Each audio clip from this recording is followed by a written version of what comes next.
Edi Rama vendosi të mos shkarkoj Belinda Ballukun. Përkundrazi, vendosi ta mbrojë atë, do përdori gjykatën kushtetuese ashtu siç bëri dhe me Erion Veliajin. Tani, çfarë kuptojmë nga kjo gjë?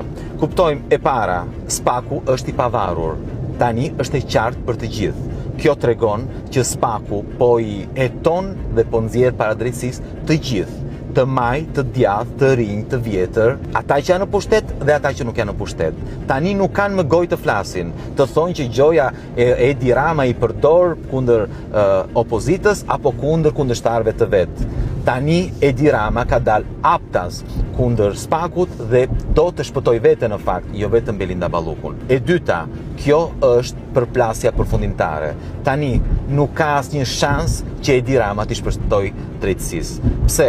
Sepse e njëjta gjë ka ndodhur në shumë vende të Europës të Lindjes. Janë me 10 kryeministrat që janë dënuar, kanë bërë burg, pavarësisht se ishin të pushtetshëm sa Rama, po dhe më shumë se Rama, dhe prap nuk kanë mundur t'i shpëtojnë drejtësisë. Vendimi për ta bërë Shqipërinë një vend normal, një vend ku ka drejtësi, nuk është marrë në Tiranë, nuk varet nga vullneti i klasës politike të korruptuar në Shqipëri. Por Bashkimi Evropian, Shtetet e Bashkuara të Amerikës kanë vendosur ta bëjnë Shqipërinë pjesë të vendeve moderne, perëndimore, ku shteti ligjor funksionon. Kjo është e ardhmja e Shqipërisë, prandaj ne do të jemi të gjithë të lumtur. Këto janë ditë jashtëzakonshme për Shqipërinë. Më në fund, klasa politike e korruptuar po largohet, do largohet dhe ditë më të mira dhe më të bukura po vinë për Shqipërinë.